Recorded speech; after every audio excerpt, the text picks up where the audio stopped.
berarti kematian. Sungguh mengherankan orang yang hidup di antara dua kematian, soal surga ia tidak sabar, dan soal neraka ia tidak sabar atas siksanya. Dikatakan, mengingat wusyul adalah kematian, mengingat pisah adalah kematian. Bagaimana hati hidup di antara dua kematian? Kematian orang yang marifat itu sangat mengherankan, karena sang arif berada di antara kegembiraan marifat dan ketakutan pisah dengan Allah Ta'ala. Bagaimana kematian berserasi dengan kesenangan marifat, atau bagaimana kehidupan disertai ketakutan pisah? Aku heran kepada orang yang berkata, aku mengingat Tuhanku. Adakah bisa lupa? Lalu aku mengingat yang kulupa, aku mati jika mengingatmu, kemudian hidup jika bukan karena air wusyulmu. Aku tak pernah hidup lalu kau hidupkan dengan harapan, lalu aku mati oleh kerinduan. Seberapa banyak aku hidup padamu dan berapa aku mati, ku teguk air cinta, piala demi piala, tak habis-habismu minuman, tak puas-puasnya. Sungguh heran, perkaraku jadi aneh di setiap lorong keanehan, lalu aku jadi heran di setiap lorong keheranan. Assalamualaikum warahmatullahi wabarakatuh. Segala puji bagi Allah, Tuhan seru sekalian alam. Kali ini akan dibacakan artikel yang berjudul Nasihat Nabi Khidir alaihi salam kepada Syekh Malaya atau Sunan Kalijaga. Matahari berbeda dengan bulan, perbedaannya terdapat pada cahaya yang dipancarkannya. Sudahkah hidayah iman terasa dalam dirimu? Tauhid adalah pengetahuan penting untuk menyembah pada Allah. Juga makrifat harus kita miliki untuk mengetahui kejelasan yang terlihat, ya ru'yat, melihat dengan mata telanjang, sebagai saksi adanya yang terlihat dengan nyata. Maka dari itu kita dalami sifat dari Allah, sifat Allah yang sesungguhnya, yang asli dari Allah. Sesungguhnya Allah itu, Allah yang hidup. Segala afalnya, perbuatannya, adalah berasal dari Allah. Itulah yang dimaksud dengan ru'yati. Kalau hidupmu senantiasa kamu gunakan ru'yat, maka itu namanya khairat, kebajikan hidup. Makrifat itu hanya ada di dunia. Jauhar awal khairat, mutiara awal kebajikan hidup, sudah berhasil kau dapatkan. Untuk itu secara tidak langsung kamu sudah mendapatkan pengawasan kamil, penglihatan yang sempurna. Insan kamil, manusia yang sempurna, berasal dari zatullah, zatnya Allah. Sesungguhnya ketentuan gaib yang tersurat, adalah kehendak zat yang sebenarnya. Sifat Allah berasal dari zat Allah. Dinamakan insan kamil kalau mengetahui keberadaan Allah itu. Bila mana tidak tertulis namamu di dalam nuket gaib insan kamil, itu bukan berarti tidak tersurat. Iya, itulah yang dinamakan puji budi, usaha yang terpuji. Berusaha memperbaiki hidup, akan menjadikan kehidupan nyawamu semakin baik. Serta badannya, akan disebut badan Muhammad, yang mendapat kesempurnaan hidup. Syekh Malaya berkata lemah lembut, mengapa sampai ada orang mati yang dimasukkan neraka?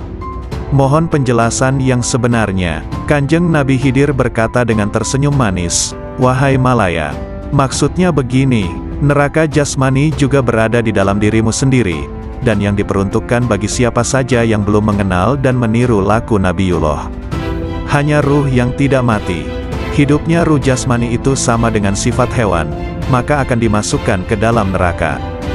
Juga yang mengikuti bujuk rayu iblis, atau yang mengikuti nafsu yang merajalela seenaknya tanpa terkendali, tidak mengikuti petunjuk Gusti Allah Subhanahu wa Ta'ala. Mengandalkan ilmu saja, tanpa memperdulikan sesama manusia keturunan Nabi Adam, itu disebut iman tadot. Ketahuilah bahwa umat manusia itu termasuk badan jasmanimu.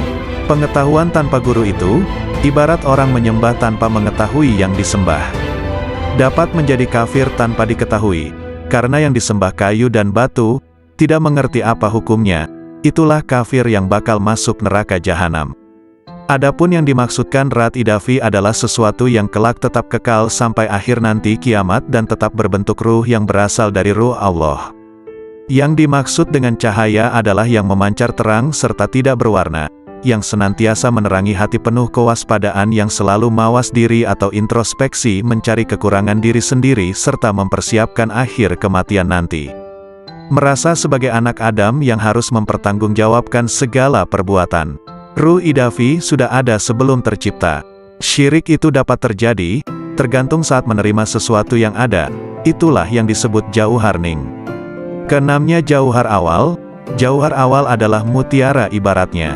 Mutiara yang indah penghias raga agar nampak menarik. Mutiara akan tampak indah menawan. Bermula dari ibarat ketujuh, dikala mendengarkan sabda Allah, maka ruh idafi akan menyesuaikan yang terdapat di dalam zat Allah yang mutlak. Ruh serba pasrah kepada zatullah, itulah yang dimaksudkan ruh idafi. Jauhar awal itu pula yang menimbulkan salat daim. Salat daim tidak perlu menggunakan air wudhu, untuk membersihkan hadas tidak disyaratkan. Itulah salat batin yang sebenarnya, diperbolehkan makan, tidur, syahwat maupun buang kotoran. Demikianlah tadi cara salat daim. Perbuatan itu termasuk hal terpuji, yang sekaligus merupakan perwujudan syukur kepada Allah. Jauhar tadi bersatu padu menghilangkan sesuatu yang menutupi atau mempersulit mengetahui keberadaan Allah yang terpilih. Adanya itu menunjukkan adanya Allah, yang mustahil kalau tidak berwujud sebelumnya. Kehidupan itu seperti layar dengan wayangnya, sedang wayang itu tidak tahu warna dirinya. Akibat junub sudah bersatu erat tetap bersih badan jisimmu. Adapun Muhammad badan Allah. Nama Muhammad tidak pernah pisah dengan nama Allah. Bukankah hidayah itu perlu diyakini? Sebagai pengganti Allah, dapat pula disebut utusan Allah. Nabi Muhammad juga termasuk badan mukmin atau orang yang beriman. Ruh mukmin identik pula dengan ruh idafi dalam keyakinanmu. Disebut iman maksum, kalau sudah mendapat ketetapan sebagai panutan jati. Bukankah demikian itu pengetahuanmu? Kalau tidak hidup begitu, berarti itu sama dengan hewan yang tidak tahu adanya sesuatu di masa yang telah lewat. Kelak, karena tidak mengetahui keislaman, maka matinya tersesat, kufur serta kafir badannya. Namun bagi yang telah mendapatkan pelajaran ini, segala permasalahan dipahami lebih seksama baru dikerjakan. Allah itu tidak berjumlah tiga, yang menjadi suri tauladan adalah Nabi Muhammad. Bukankah sebenarnya orang kufur itu mengingkari 4 masalah prinsip? Di antaranya bingung karena tiada pedoman manusia yang dapat diteladani. Kekafiran mendekatkan pada kufur kafir. Fahir dekat dengan kafir. Sebabnya karena kafir itu buta dan tuli, tidak mengerti tentang surga dan neraka. Fahir tidak akan mendekatkan pada Tuhan. Tidak mungkin terwujud pendekatan ini, tidak menyembah dan memuji, karena kekafirannya. Seperti itulah kalau fahir terhadap zatullah. Dan sesungguhnya Gusti Allah mematikan kefahiran manusia, kepastiannya ada di tangan Allah semata-mata. Adapun wujud zatullah itu, tidak ada satu makhluk pun yang mengetahui kecuali Allah sendiri. Ruh idafi menimbulkan iman. Ruh idafi berasal dari Allah yang Maha Esa. Itulah yang disebut iman tauhid. Meyakini adanya Allah juga adanya Muhammad sebagai Rasulullah. Tauhid hidayah yang sudah ada padamu, menyatu dengan Tuhan yang terpilih. Menyatu dengan Gusti Allah, baik di dunia maupun di akhirat. Dan kamu harus menyatu bahwa Gusti Allah itu ada dalam dirimu. Ruh idafi ada di dalam dirimu. Makrifat itu sebutannya, hidupnya disebut syahadat, hidup tunggal di dalam hidup. Sujud ruku sebagai penghiasnya, ruku berarti dekat dengan Tuhan pilihan. Penderitaan yang selalu menyertai menjelang ajal tidak akan terjadi padamu. Jangan takut menghadapi sakaratil maut. Jangan ikut-ikutan takut menjelang pertemuanmu dengan Allah. Perasaan takut itulah yang disebut dengan sekarat. Ruh idafi tidak akan mati. Hidup mati, mati hidup. Akuilah sedalam-dalamnya bahwa keberadaanmu itu terjadi karena Allah itu hidup dan menghidupi dirimu, dan menghidupi segala yang hidup. Sastra alif, huruf alif, harus dimintakan penjelasannya pada guru. Jabar jernya pun harus berani susah payah mendalaminya. Terlebih lagi pengetahuan tentang kafir dan syirik. Sesungguhnya semua itu tidak dapat dijelaskan dengan tepat maksud sesungguhnya. Orang yang menjelaskan syariat itu berarti sudah mendapatkan anugerah sifat Gusti Allah. Sebagai sarana pengabdian hamba kepada Gusti Allah, yang menjalankan salat sesungguhnya raga. Raga yang salat itu terdorong oleh adanya iman yang hidup pada diri orang yang menjalankannya. Seandainya nyawa tidak hidup, maka lem tamsyur, maka tidak akan menolong semua perbuatan yang dijalankan. Secara yang tersurat, salat itu adalah perbuatan dan kehendak orang yang menjalankan, namun sebenarnya Allah lah yang berkehendak atas hambanya. Itulah hakikat dari Tuhan penciptanya. Ruh idafi berada di tangan orang mukmin. Semua ruh berada di tangannya, yaitu terdapat pada ruh idafi. Ruh idafi adalah sifat jamal, sifat yang bagus atau indah, keindahan yang berasal zatullah. Ruh idafi nama sebuah tingkatan, makom, yang tersimpan pada diri utusan Allah, Rasulullah. Syarat jisim latif, jasad halus itu, harus tetap hidup dan tidak boleh mati. Cahayanya berasal dari ruh itu, yang terus-menerus meliputi jasad, yang mengisyaratkan sifat jalal, sifat yang perkasa, dan sekaligus mengisyaratkan adanya sifat jamal, sifat keindahan. Jauhar awal mayit, mutiara awal kematian, itu, memberi isyarat hilangnya diri ini. Setelah semua menemui kematian di dunia, maka akan berganti hidup di akhirat. Kurang lebih 3 hari perubahan hidup itu pasti terjadi. Asal mula manusia terlahir, dari adanya ayah, ibu serta Tuhan yang Maha Pencipta.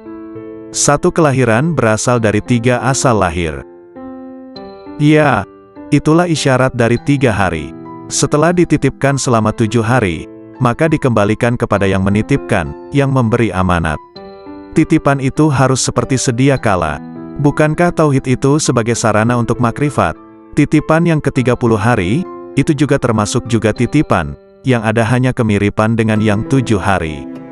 Kalau menangis mengeluarkan air mata karena menyesali sewaktu masih hidup, seperti teringat semasa kehidupan itu berasal dari nur, yang mana cahayanya mewujudkan dirimu. Hal itulah yang menimbulkan kesedihan dan penyesalan yang berkepanjangan. Tak terkecuali siapapun yang merasakan itu semua, sebagaimana kamu mati, saya merasa kehilangan. Mati atau hilang bertepatan hari kematian yang ke-40 hari. Bagaimanakah yang lebih tepat untuk melukiskan persamaan sesama makhluk hidup secara keseluruhannya? Allah dan Muhammad semuanya berjumlah 1. 100 pun dapat dilukiskan seperti satu bentuk, seperti diibaratkan dengan adanya cahaya yang bersumber dari cahaya Muhammad yang sesungguhnya. Sama hal pada saat kamu memohon sesuatu, ruh jasad hilang di dalamnya, kehadirat Tuhan yang Maha Pemberi. Tepat pada hari ke-1000, tidak ada yang tertinggal. Kembalinya pada Allah sudah dalam keadaan yang sempurna. Sempurna seperti mula pertama dalam keadaan yang sempurna. Sempurna seperti mula pertama diciptakan. Syekh Malaya terang hatinya, mendengarkan pelajaran yang baru diterima dari gurunya Syekh Mahyuningrat Kanjeng Nabi Khidir. Syekh Malaya senang hatinya sehingga beliau belum mau keluar dari dalam tubuh Kanjeng Nabi Khidir.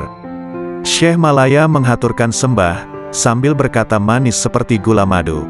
Kalau begitu hamba tidak mau keluar dari raga dalam Tuan. Lebih nyaman di sini saja yang bebas dari sengsara derita.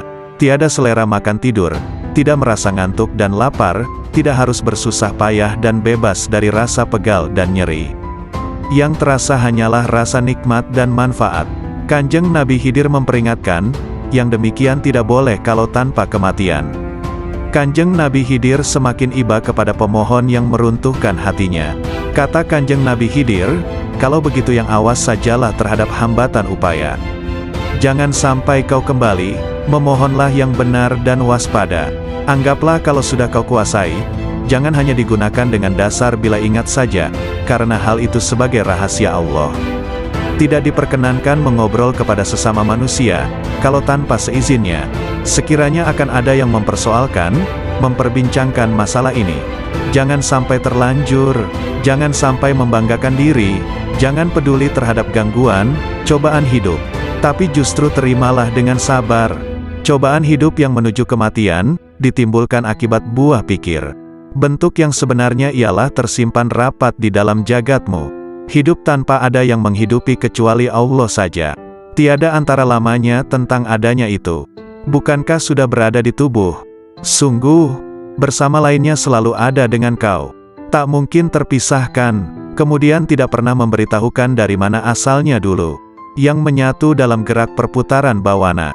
Bukankah berita sebenarnya sudah ada padamu? Cara mendengarnya adalah dengan ruh sejati, tidak menggunakan telinga. Cara melatihnya, juga tanpa dengan mata. Adapun telinganya, matanya yang diberikan oleh Allah. Ada padamu itu, secara batinnya ada pada sukma itu sendiri. Memang demikianlah penerapannya. Ibarat seperti batang pohon yang dibakar, pasti ada asap apinya, menyatu dengan batang pohonnya. Ibarat air dengan alunnya, seperti minyak dengan susu, tubuhnya dikuasai gerak dan kata hati. Demikian pun dengan Hyang Sukma, sekiranya kita mengetahui wajah hamba Tuhan dan sukma yang kita kehendaki ada, diberitahu akan tempatnya seperti wayang ragamu itu. Karena datanglah segala gerak wayang, sedangkan panggungnya jagat, bentuk wayang adalah sebagai bentuk badan atau raga. Bergerak bila digerakkan, segala-galanya tanpa kelihatan jelas, perbuatan dengan ucapan. Yang berhak menentukan semuanya, tidak tampak wajahnya. Kehendak justru tanpa wujud dalam bentuknya. Karena sudah ada pada dirimu. Permisalan yang jelas ketika berhias. Yang berkaca itu Hyang Sukma. Adapun bayangan dalam kaca itu ialah dia yang bernama manusia sesungguhnya, terbentuk di dalam kaca.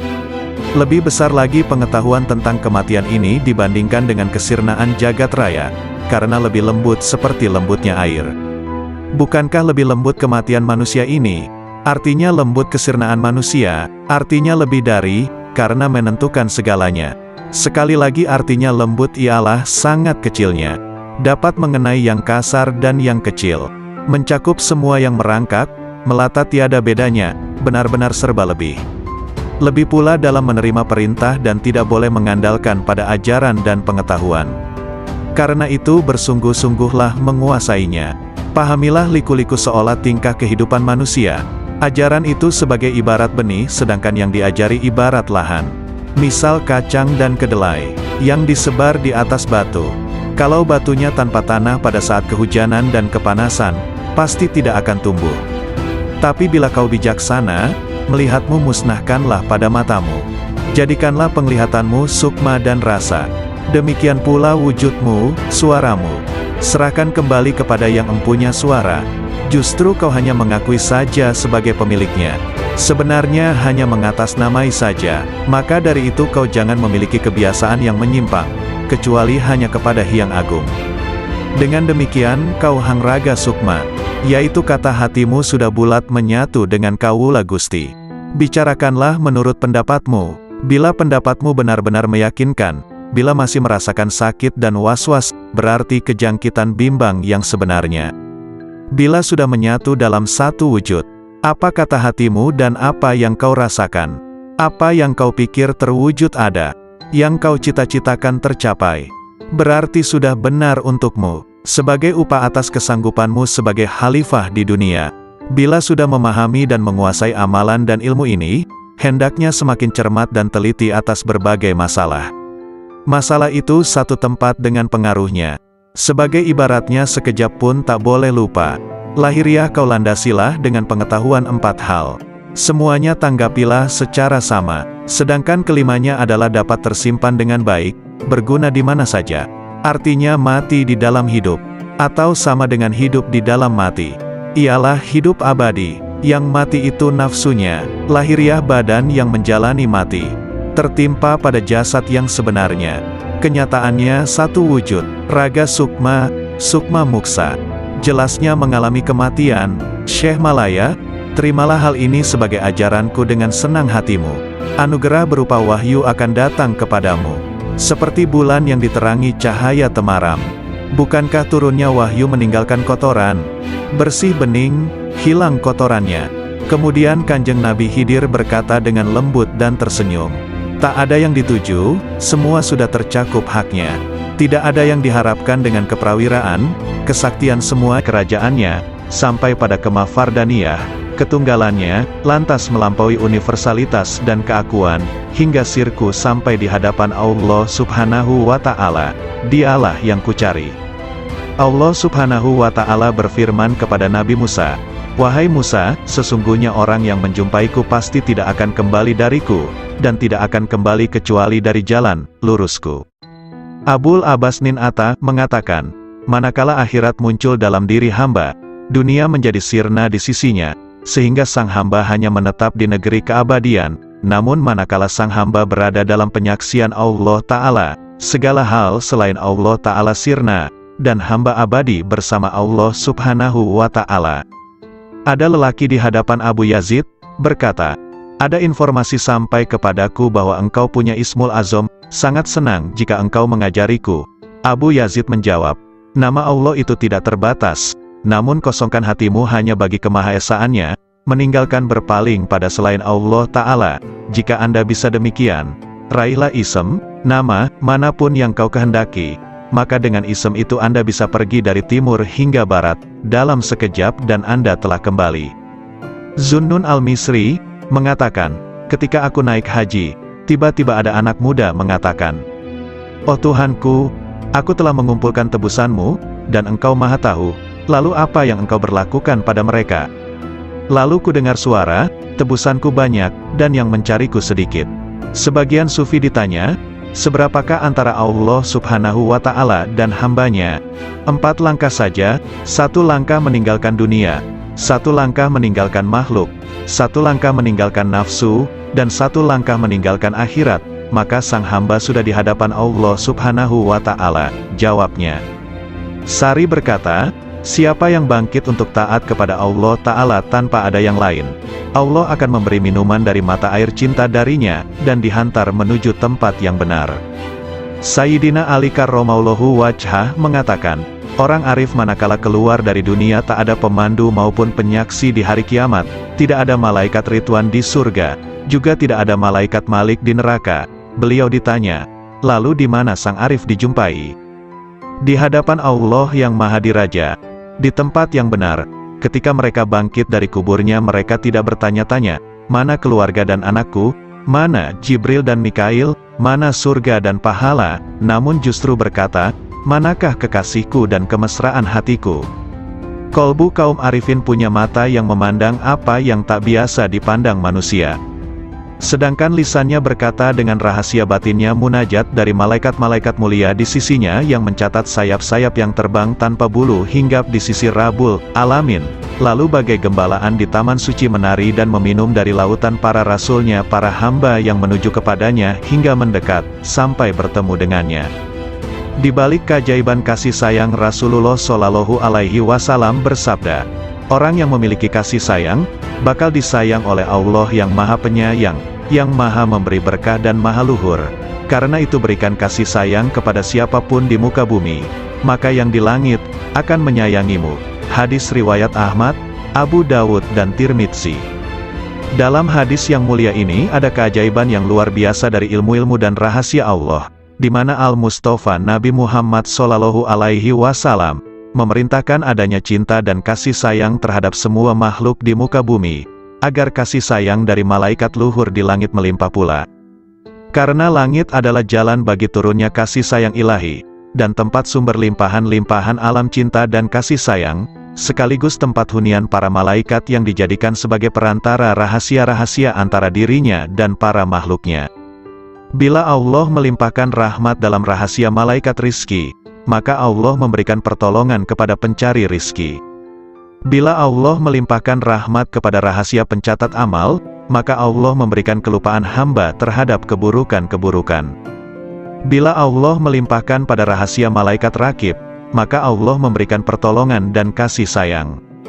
Kasih sayang adalah perilaku jiwa kaum arifin dan sekaligus menjadi miraj kalbunya menuju Tuhannya. Sedangkan hamba-hamba Allah yang arifin tadi merupakan pantulan manifestasi rahmat Tuhan semesta alam bagi para makhluknya, dan Dia adalah Maha Suci nan Maha Cinta dan Kasih. Anak-anak sekalian, bila kalian mewujudkan sifat kasih sayang kepada sesama makhluk, Anda pasti dirahmati. Jika Anda bermajlis dengan kaum arifin, pasti Anda sukses jiwamu. Jika Anda bertanya pada kaum yang penuh hikmah Rabbaniyah, pasti Anda mendapatkan pengetahuan. Segala sesuatu itu ada kuncinya. Kunci ilmu itu bertanya, jika tidak tahu, jika Anda bisa hendaklah bermajlis dengan kaum arifin, yang bisa Anda gali pengetahuan mereka dan hakikat rumusnya, kelembutan isyaratnya, maka sungguh Anda meraih keuntungan, karena yang paling mulia di antara para ulama adalah ulama Robbaniyun, yang sangat agung dibanding siapapun di muka bumi selain Allah, karena mereka ini adalah kekasih-kekasih Allah dan pengemban amanah rahasianya. Maka jagalah kehormatan mereka, gerakkan intuisi mereka dengan bertanya yang baik, karena gejolak ombak dari intuisi kaum arifin itu tidak akan pernah sirna keajaibannya, maka cukuplah disebut tolol bagi seseorang yang tidak mau belajar pada mereka, meraih limpahan dari kemampuan mereka, padahal Allah Subhanahu wa Ta'ala telah berfirman, bertanyalah kepada ahli zikir manakala kalian tidak tahu. Nabi Shallallahu Alaihi Wasallam juga bersabda, bermajlislah dengan orang-orang yang berjiwa besar dan bertanyalah kepada para ulama dan bergaulah dengan para ahli hikmah, ilahiyah. Adab pencari ilmu, Zunnun al-Misri berkata, ada seorang tokoh di Maroko diceritakan sifat-sifatnya padaku, hingga akhirnya aku menempuh perjalanan ke sana, selama 40 hari aku diam di sana. Namun aku tidak mendapatkan pengetahuan apa-apa. Saya tahu tokoh itu sangat sibuk dengan Tuhannya, padahal aku pun juga tidak pernah sedikit pun mengurangi rasa hormatku. Suatu hari ia melihatku. Dari mana seorang pengembara ini? Tanyanya. Aku ceritakan perjalananku dan sebagian kondisi jiwaku. Apa yang membuat Anda kemari? Saya ingin menggali ilmu Anda, kataku. Takwalah kepada Allah dan pasrahlah kepadanya, karena Dia adalah yang maha memelihara dan maha terpuji, katanya kemudian diam begitu lama. Mohon ditambah lagi bagiku, semoga Allah merahmatimu. Saya ini orang yang sangat asing, dan datang dari negeri yang jauh. Aku ingin bertanya banyak hal yang bergolak di batinku. Anda ini pelajar, seorang ulama atau peneliti? Tanyanya padaku. Saya ini pelajar yang sangat butuh pengetahuan.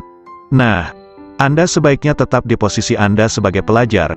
Jagalah adab dan jangan melampaui batas. Sebab jika Anda melampaui batas adab tadi malah rusak manfaatnya. Para cendekiawan itu dari kalangan para ulama. Sedangkan para arifun itu dari kaum sufi yang menempuh jalan kebenaran dan menempuh segala jerih payah kesusahan. Mereka pergi dengan kebajikan dunia akhirat. Semoga Allah memberikan rahmat padamu. Kapankah seorang hamba sampai pada tahap yang Anda ungkapkan sifatnya itu? Tanyaku lagi. Jika ia telah keluarkan hatinya dari sebab akibat duniawi. Kapan seorang hamba bisa demikian? Jika ia telah keluar dari merasa bisa berdaya dan berupaya. Apakah pangkal akhir seorang arif itu? Jika semuanya seperti tiada ketika semuanya ada. Kapan sampai pada martabat sidikin? Jika sudah mengenal dirinya. Kapan mengenal dirinya? Jika telah tenggelam di lautan anugerah, dan keluar dari tempat keegoannya dan berpijak pada langkah keluhuran. Kapan sampai pada sifat-sifat itu? Bila ia duduk di kapal ketunggalan. Apa kapal ketunggalan itu? Menegakkan ubudiyah yang benar. Lalu kebenaran ubudiyah itu yang bagaimana? Beramal hanya bagi Allah Ta'ala, dan ridho terhadap ketentuan Allah. Kalau begitu berilah aku wasiat kepadamu, agar terus bersama Allah. Lagi, cukup Abdul Wahid bin Zaid mengisahkan, suatu hari aku bertemu dengan seseorang ketika di perjalananku, ia memakai baju dari bulu. Aku ucapkan salam padanya.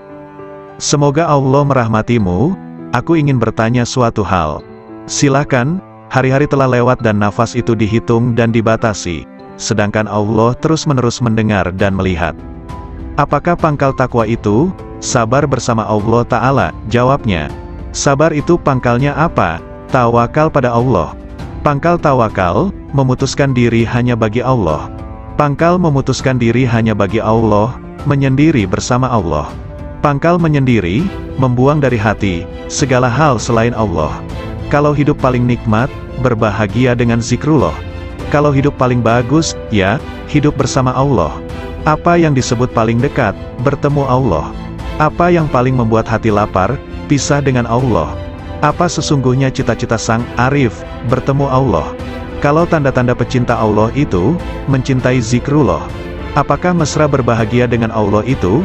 Meneguhkan rahasia jiwa bersama Allah. Apakah pangkal kepasrahan diri itu? Menyerahkan diri total terhadap perintah Allah. Lalu pangkal menyerahkan diri total, mengingat pertanggungjawaban di hadapan Allah. Apakah kegembiraan paling agung? Husnuzon kepada Allah. Kalau manusia paling agung, manusia yang merasa puas jiwanya pada Allah. Lalu siapa manusia paling kuat? Orang yang meraih kekuatan bersama Allah. Kalau orang yang bangkrut itu siapa? Orang yang rela pada selain Allah.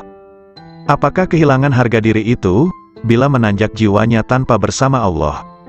Kapan seorang hamba terjauhkan dari Allah? Bila ia tertutup dari Allah. Kapan seseorang itu tertutup dari Allah? Bila di hatinya masih ada hasrat selain Allah. Siapakah orang yang alpa itu? Siapapun yang menghabiskan umurnya tanpa disertai ketaatan pada Allah. Apakah zuhud di dunia itu? Meninggalkan segala hal yang menyibukkan hatinya dari Allah. Siapakah orang yang menghadap Allah? Ya, siapapun yang menghadap pada Allah. Lalu siapa yang lari dari Allah? Siapapun yang lari dari Allah. Apakah kolbun salim itu? Kolbu yang di dalamnya tidak ada lagi selain Allah. Tolong beritahu aku, dari mana Anda makan, dari kekayaan Allah. Apa sih yang Anda sukai? Apapun yang ditentukan Allah padaku. Kalau begitu beri aku wasiat, lakukan taat kepada Allah dan ridolah kepada ketentuannya, bersenanglah dengan zikrullah, maka kalian akan jadi pilihan Allah. Orang yang mengenal Allah tidak akan maksiat. Suatu hari dalam perjalananku, kata Zunnun al-Misri, aku bertemu dengan orang tua, yang di wajahnya ada tanda sebagai kaum arifin. Semoga Allah merahmati Anda. Manakah jalan menuju Allah? Tanyaku padanya. Kalau Anda mengenalnya pasti Anda tahu jalan menuju padanya. Apakah seseorang bisa beribadah kepadanya tanpa mengenalnya? Apakah orang yang mengenalnya itu maksiat padanya? Jawabnya, bukankah Adam? Itu maksiat padanya dengan keparipurnaan marifatnya. Maka dia lupa, dan kami tidak menemukan baginya tekad. Sudahlah, kita jangan berdebat. Bukankah perbedaan ulama itu rahmat? Memang, kecuali dalam soal konsentrasi tauhid. Konsentrasi tauhid yang bagaimana? Menghilangkan pandangan selain Allah karena kemahatunggalannya. Apakah orang arif itu gembira? Apakah orang arif itu gelisah? Katanya balik bertanya. Bukankah orang yang mengenal Allah itu selalu gundah hatinya? Tidak, bahkan orang yang mengenal Allah kegundahan hatinya sirna. Apakah dunia bisa merubah hati orang arifin? Apakah akhirat bisa mengubah hatinya? Katanya lebih tajam. Bukankah orang arif itu sangat menghindari makhluk? Nauzubillah, sang arif tidak pernah gentar dengan makhluk. Hanya saja dia hatinya hijrah dan menyendiri bersama Allah. Apakah ada yang mengenal orang arif? Nah, apakah ada yang tidak mengenalnya? Jawabnya. Apakah sang arif bisa putus asa terhadap perkara selain Allah? Apakah ada orang arif yang masih memandang selain Allah, hingga ia harus putus asa? Apakah sang arif itu juga rindu pada Tuhannya? Apakah sang arif pernah kehilangan Allah, sampai ia harus rindu padanya? Apakah Ismul Azam itu? Hendaknya Anda katakan, Allah. Banyak sekali ucapan Anda tetapi tidak bisa membuat diriku bergetar oleh karisma ilahi, kataku. Karena Anda berkata dari dorongan dirimu, bukan dari dorongan ilahi. Nasihati diriku, sudah cukup banyak nasihat bagimu, yang penting Anda tahu bahwa dia melihatmu. Lalu aku meninggalkan orang itu. Namun begitu bangkit aku bertanya lagi. Apa yang ingin kau perintahkan padaku? Cukuplah dirimu melihat dirimu dalam seluruh tingkah laku jiwamu. Asteris Yahya bin Mu'az, rahimahullah ta'ala, ditanya. Apakah tanda hati yang benar itu? Hati yang istirahat dari kesusahan dunia. Jawabnya. Kalau konsumsi hati, zikir yang hidup, tak pernah mati. Lalu kehendak yang benar itu seperti apa? Meninggalkan kebiasaan-kebiasaan manusiawi. Makna rindu, terus-menerus fokus pada yang di atas. Kapan perkara hamba Allah tuntas? Jika tenteram bersama Allah tanpa hasrat. Kalau tanda-tanda seorang penempuh, tandanya ia tidak sibuk, hatinya, dengan urusan makhluk. Lalu pangkal hidayah itu apa? Ketakwaan yang benar. Apa yang disebut dengan kenikmatan? Berserasi dengan Allah. Siapa yang disebut sebagai orang asing, siapapun yang cinta di hatinya, tidak mencari keuntungan. Kapan seorang hamba sampai pada wilayah Tuhannya? Bila hatinya lepas dari segala hal selain Allah Ta'ala. Apakah yang disebut dengan kebebasan agung itu? Penyerahan total kepada Sang Tuhan? Apakah amal paling utama? Zikir kepada Allah kapan dan di mana saja? Apa yang disebut dengan kebutuhan besar? Kebutuhan besar adalah melanggengkan bahagia bersama Allah. Apakah yang menjadi hijab kolbu, merasa puas, selesai, dengan Tuhannya? Apakah hidup yang indah itu, hidup bersama yang Maha Agung? Lalu hakikat berserasi dengan Allah, adalah berlangkah benar dan bersih. Siapakah para pecinta itu? Kaum arifin. Siapa yang disebut orang mulia? Siapapun yang meraih kemuliaan bersama yang Maha Mulia. Siapa yang disebut manusia utama? Siapapun yang bermesra bahagia dengan yang Maha Lembut. Siapa yang disebut orang alpa? Siapapun yang menyia-nyiakan usianya. Apakah yang disebut dunia? Segala hal yang membuat Anda lupa pada Allah. Memang benar, sumber kemarifatan adalah kolbu, karena firman Allah Ta'ala. Sesungguhnya syiar itu dari ketakwaan kolbu. sedangkan sumber musyahadah adalah kedalaman kolbu, karena firman-Nya. Kedalaman kolbu tak pernah dusta terhadap apa yang dilihatnya. Sumber cahaya adalah dada, karena firman-Nya, bukankah orang yang dilapangkan dadanya oleh Allah terhadap Islam, maka dialah yang mendapatkan cahaya dari Tuhannya. Dan segala cinta yang semakin bertambah, senantiasa menambah rasa cinta kita kepada Rasulullah Shallallahu Alaihi Wasallam, dan para wali-walinya. Derajat Arifin, riwayat dari Irman bin Hashim, bahwa sesungguhnya Rasulullah Shallallahu Alaihi Wasallam bersabda, "Dari umatku bakal masuk surga 70.000 orang tanpa hisab." Mereka bertanya, "Siapakah mereka itu wahai Rasulullah?" Rasulullah Shallallahu Alaihi Wasallam bersabda, "Mereka itu adalah orang yang tidak pernah melakukan ruqyah, tidak pernah meramal, tidak pernah berbekam, dan mereka senantiasa tawakal kepada Allah." Hadis riwayat Muslim. Rasulullah Shallallahu Alaihi Wasallam memposisikan ramalan di urutan kedua, setelah berupaya untuk tidak berobat yang merupakan derajat murni sejati, yang tergolong ahli fana, dan mereka senantiasa dalam kehendak Allah Subhanahu wa Ta'ala. Semoga Allah melimpahkan rahmat kepada mereka, namun betapa sedikit jumlah mereka dalam setiap periode, karena derajat mereka adalah mewujudkan hakikat tawakal kepada Allah Subhanahu wa Ta'ala, kepasrahan total yang meliputi seluruh instrumen sebab akibat dan kehendak. Merekalah kaum arifin billah yang sesungguhnya, semoga Allah meridhoi mereka. Amboi, jika orang alim itu terbagi dua, satu golongan yang membuatku terbebas dari keraguan. 2. Satu golongan yang menggunting-gunting diriku dari gunting neraka, tak lebih dan tak kurang mereka itu, di mataku. Anak-anak sekalian, ketahuilah orang arif kepada Allah Subhanahu wa Ta'ala dengan marifat yang benar, senantiasa terhanguskan hasratnya di bawah keceriaan dalam wahdaniyahnya, dan tak ada keceriaan mulai dari arasy sampai muka bumi yang lebih besar ketimbang kegembiraan marifat kepada Allah Subhanahu wa Ta'ala. Surga seisinya itu dibanding sisi kegembiraan mereka kepada Allah Subhanahu wa Ta'ala, nilainya sangat kecil, lebih kecil dibanding atom, ketika mereka tahu bahwa marifat adalah kegembiraan paling agung dari segala kegembiraan manapun. Siapa yang bertemu Allah Subhanahu wa Ta'ala, maka mana yang tak bisa ditemukan, kesibukan apalagi yang akan dilakukan setelah bertemu dengannya, bukankah melihat selain Allah itu tak lebih dari keliaran nafsu belaka, hasrat yang rendah, dan minimnya marifat kepada Allah Ta'ala? Adakah pakaian yang lebih baik dibanding baju Islam? Apakah ada mahkota yang lebih agung ketimbang mahkota marifat? Atau adakah hamparan yang lebih mulia ketimbang hamparan taat? Allah Subhanahu wa Ta'ala berfirman, "Katakan, dengan karunia Allah dan dengan rahmatnya, maka dengan karunia dan rahmat itulah kalian semua bergembira."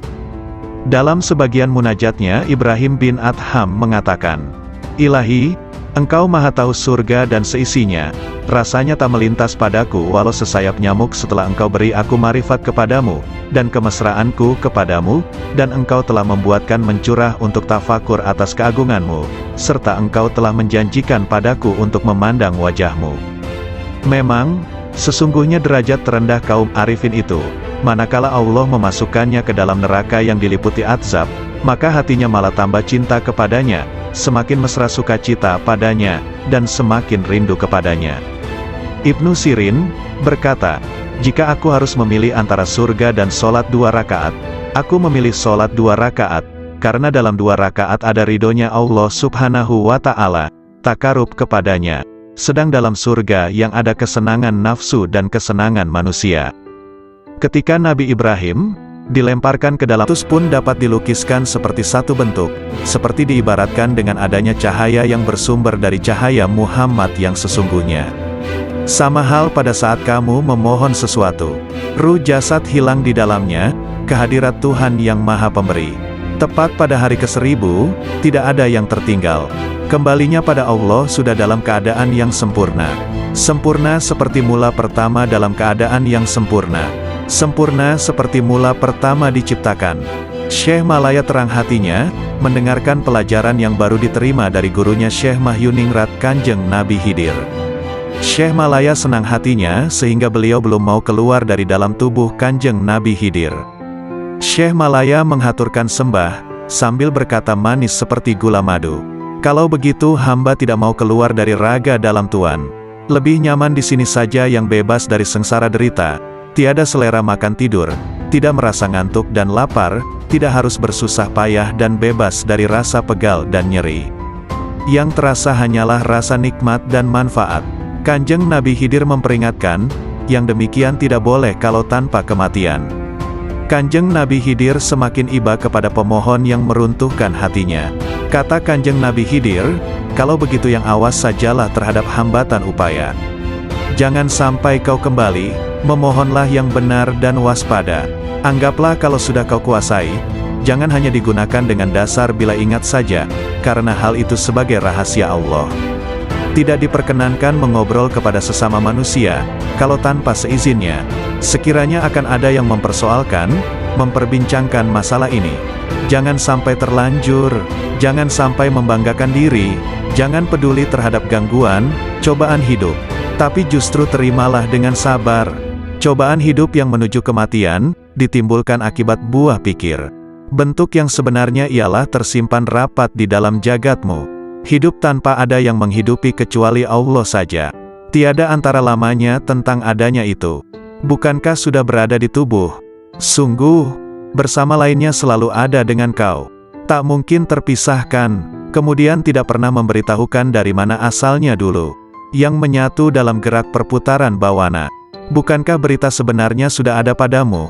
Cara mendengarnya adalah dengan ruh sejati, tidak menggunakan telinga. Cara melatihnya, juga tanpa dengan mata. Adapun telinganya, matanya yang diberikan oleh Allah. Ada padamu itu, secara batinnya ada pada sukma itu sendiri. Memang demikianlah penerapannya, ibarat seperti batang pohon yang dibakar, pasti ada asap apinya, menyatu dengan batang pohonnya. Ibarat air dengan alunnya, seperti minyak dengan susu, tubuhnya dikuasai gerak dan kata hati. Demikian pun dengan Hyang Sukma, sekiranya kita mengetahui wajah hamba Tuhan dan sukma yang kita kehendaki ada, diberitahu akan tempatnya seperti wayang ragamu itu. Karena datanglah segala gerak wayang, sedangkan panggungnya jagat. Bentuk wayang adalah sebagai bentuk badan atau raga.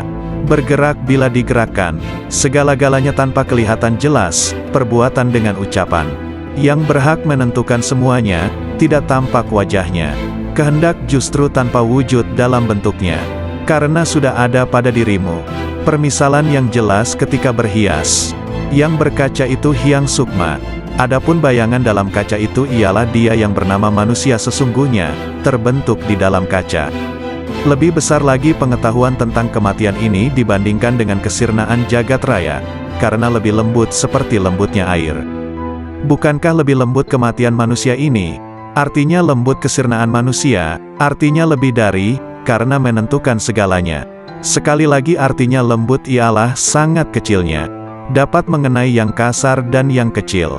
Mencakup semua yang merangkak, melata tiada bedanya, benar-benar serba lebih. Lebih pula dalam menerima perintah dan tidak boleh mengandalkan pada ajaran dan pengetahuan. Karena itu bersungguh-sungguhlah menguasainya. Pahamilah liku-liku seolah tingkah kehidupan manusia. Ajaran itu sebagai ibarat benih, sedangkan yang diajari ibarat lahan. Misal kacang dan kedelai, yang disebar di atas batu. Kalau batunya tanpa tanah pada saat kehujanan dan kepanasan, pasti tidak akan tumbuh. Tapi bila kau bijaksana, melihatmu musnahkanlah pada matamu. Jadikanlah penglihatanmu sukma dan rasa. Demikian pula wujudmu, suaramu. Serahkan kembali kepada yang empunya suara. Justru kau hanya mengakui saja sebagai pemiliknya. Sebenarnya hanya mengatasnamai saja. Maka dari itu kau jangan memiliki kebiasaan yang menyimpang, kecuali hanya kepada Hyang Agung. Dengan demikian kau Hang Raga Sukma, yaitu kata hatimu sudah bulat menyatu dengan Kawula Gusti. Bicarakanlah menurut pendapatmu. Bila pendapatmu benar-benar meyakinkan, bila masih merasakan sakit dan was-was, berarti kejangkitan bimbang yang sebenarnya. Bila sudah menyatu dalam satu wujud, apa kata hatimu dan apa yang kau rasakan? Apa yang kau pikir terwujud ada? Yang kau cita-citakan tercapai? Berarti sudah benar untukmu, sebagai upah atas kesanggupanmu sebagai khalifah di dunia. Bila sudah memahami dan menguasai amalan dan ilmu ini, hendaknya semakin cermat dan teliti atas berbagai masalah. Masalah itu satu tempat dengan pengaruhnya. Sebagai ibaratnya sekejap pun tak boleh lupa. Lahiriah kau landasilah dengan pengetahuan 4 hal. Semuanya tanggapilah secara sama. Sedangkan kelimanya adalah dapat tersimpan dengan baik, berguna di mana saja. Artinya mati di dalam hidup, atau sama dengan hidup di dalam mati. Ialah hidup abadi, yang mati itu nafsunya, lahiriah badan yang menjalani mati. Tertimpa pada jasad yang sebenarnya. Kenyataannya satu wujud, raga sukma, sukma muksa. Jelasnya mengalami kematian. Syekh Malaya, terimalah hal ini sebagai ajaranku dengan senang hatimu. Anugerah berupa wahyu akan datang kepadamu. Seperti bulan yang diterangi cahaya temaram. Bukankah turunnya wahyu meninggalkan kotoran? Bersih bening, hilang kotorannya. Kemudian Kanjeng Nabi Khidir berkata dengan lembut dan tersenyum. Tak ada yang dituju, semua sudah tercakup haknya. Tidak ada yang diharapkan dengan keprawiraan, kesaktian semuanya sudah berlalu. Toh semuanya itu alat peperangan. Habislah sudah wejangan Kanjeng Nabi Khidir. Syekh Malaya merasa sungkan sekali di dalam hati. Mawas diri ke dalam dirinya sendiri. Kehendak hati rasanya sudah mendapat petunjuk yang cukup. Rasa batinnya menjelajah jagat raya tanpa sayap. Ke seluruh jagat raya, jasadnya sudah terkendali. Menguasai hakikat semua ilmu. Misalnya bunga yang masih kuncup, sekarang sudah mekar berkembang dan baunya semerbak mewangi. Karena sudah mendapat San Pancaretna, kemudian Sunan Kalijaga disuruh keluar dari raga Kanjeng Nabi Khidir kembali ke alamnya semula. Lalu Kanjeng Nabi Khidir berkata, "Hai, Malaya, kau sudah diterima Hyang Sukma, berhasil menyebarkan aroma kasturi yang sebenarnya, dan rasa yang memanaskan hatimu pun lenyap. Sudah menjelajahi seluruh permukaan bumi. Artinya godaan hati ialah rasa qanaah yang semakin dimantapkan. Ibarat memakai pakaian sutra yang indah.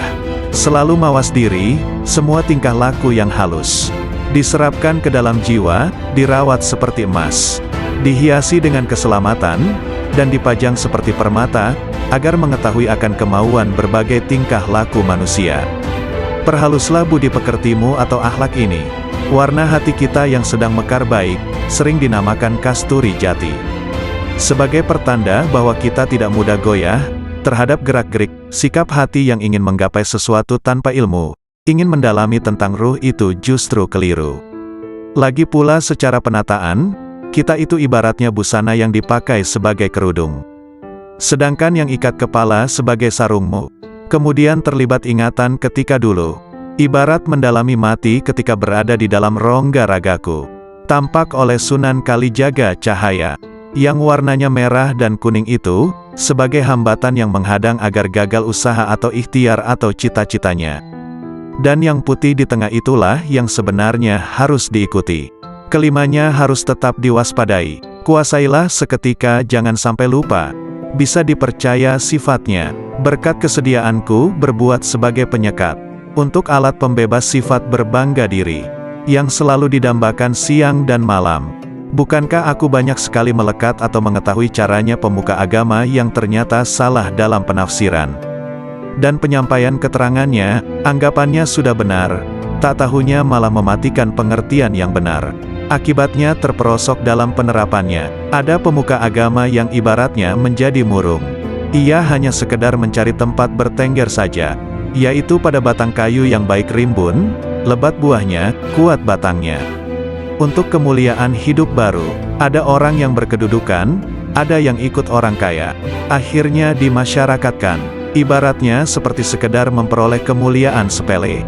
Jadinya tersesat-sesat. Ada pula yang justru memiliki jalan terpaksa. Demikian, artikel ini dimuat di Matops Blog. Assalamualaikum warahmatullahi wabarakatuh. Alhamdulillah, segala puji bagi Allah, Tuhan seru sekalian alam. Kali ini akan dibacakan nasihat atau wejangan Syekh Ahmad Ar-Rifai, pengasas Tarekat Rifaiyah. Nasihat ini diambil dari dailysufi.blogspot.com. Dengan dibacakan nasihat ini, semoga Allah melimpahkan ibrah dan hikmah, guna menggapai ridha ilahi. Musibah batin itu hijab. Sesungguhnya Nabi Shallallahu Alaihi Wasallam bersabda, perbuatan-perbuatan baik bisa menjaga serangan keburukan, dan sesungguhnya sedekah rahasia itu bisa meniup api amarah Tuhan, dan sebenarnya silaturahim itu menambah usia dan menghapus kemiskinan. Hadis riwayat Tabrani. Dalam hadis yang mulia ini ada pelajaran akhlak mulia, di mana kaum arifin membumbung menuju Rabb-Nya, sebab asas dari marifat adalah makarimul akhlak, semulia-mulianya akhlak, sedangkan akhlak buruk adalah, nauzubillah, adalah wujud terhijabnya rahasia batin dari Allah Ta'ala. Anak-anakku sekalian, di antara musibah rahasia batin terbesar adalah terhijabnya kita dari Allah Subhanahu wa Ta'ala. Maka siapapun yang mendapatkan musibah seperti ini, pada dasarnya ia telah menggabungkan musibah-musibah lainnya. Sang pecinta itu senantiasa mabuk ilahi, sang pemabuk tak akan merasakan derita musibah ketika mabuk, baru di saat sadar merasakan deritanya. Musibah terhijab dari Allah Subhanahu wa Ta'ala tak bisa diganti atas kehilangannya selamanya, kecuali dengan menepiskan segala hal selain Allah Subhanahu wa Ta'ala dari rahasia batin kita. Tak ada ancaman lebih serius di dalam Al-Quran dibanding ayat ini. Sekali-kali tidak, sesungguhnya mereka pada hari itu benar-benar terhalang dari melihat Tuhan mereka. Betapa banyak orang yang taat tetapi terhijab dari yang ditaati Allah Subhanahu wa Ta'ala. Betapa banyak orang yang dapat nikmat tapi terhijab dari sang pemberi nikmat. Betapa banyak orang yang tidur, diberi rizki kesadaran bangun ketika ia sedang tertidur. Betapa banyak orang yang sadar tertidur justru setelah ia bangun. Betapa banyak orang yang pendosa, justru diberi rizki kewalian dan meraih derajat abrar. Betapa banyak orang zuhud yang gugur dari wilayahnya, dan menempuh jalan pendosa. Hijab itu siksa jauh dari Allah Subhanahu wa Ta'ala. Betapa banyak ahli amal yang terhijab gara-gara melihat amalnya, jauh dari memandang anugerah Allah Subhanahu wa Ta'ala, hingga mata hatinya buta. Lalu ia terlempar jauh, sementara ia menduga dirinya telah sampai, wusyul, kepada Allah Subhanahu wa Ta'ala, dan tidak ada yang lebih mengerikan di mata orang arif dibanding hijab itu sendiri, walau sekejap mata. Padahal siksa Allah Subhanahu wa Ta'ala terbesar pada hamba adalah hijab dan terjauhkan darinya. Salah seorang hamba Allah Subhanahu wa Ta'ala dikisahkan sedang bermunajat, "Oh Tuhanku, sampai kapan aku maksiat kepadamu, sedangkan Engkau tak pernah menyiksaku?" Kemudian Allah Subhanahu wa Ta'ala menurunkan wahyu kepada seorang nabi di kala itu, "Katakan kepadanya, sampai kapankah aku menyiksamu, sedangkan kamu tidak mengerti? Bukankah engkau telah aku tutup dari kelembutan-kelembutan kebahagiaanku? Bukankah aku telah mengeluarkan kemanisan munajat kepadaku dari hatimu?" Abu Musa, pelayan Abu Yazid mengatakan, suatu hari Syekh Abu Yazid memasuki suatu kota, kemudian massa banyak datang berjubal mengikutinya. Ketika Abu Yazid melihat mereka dan berjubalnya mereka, beliau mengatakan, "Ya Allah, aku mohon perlindungan kepadamu dari terhijab padamu karena mereka, dan aku mohon perlindungan kepadamu dari hijabmu atas mereka, karena gara-gara aku." Semoga Allah merahmatinya. Betapa banyak kesadaran itu, dan betapa benarnya Abu Yazid dengan Tuhannya, betapa besarnya kasih sayang Abu Yazid pada sahabat-sahabatnya kaum muslimin. Ia menginginkan kebajikan dan pandangan yang benar bagi mereka, sebagaimana pada dirinya. Ingatlah, hai orang yang bergaul dengan massa, dan massa yang fanatik kepada Anda, hati-hati, betapa banyak ketukan-ketukan sandal di sekitar toko sirna dari kepalanya, betapa banyak hilang agamanya. Ya Allah selamatkan, ya Allah selamatkan. Manusia terbagi menjadi 4 golongan. 1. Ada orang yang hatinya memandang tajam, dengan pandangan cahaya yakin atas rahasia ciptaannya dan keparipurnaan kuasanya. 2. Ada orang yang akalnya tajam, memandang dengan cahaya kecerdasannya pada janji dan ancamannya. 3.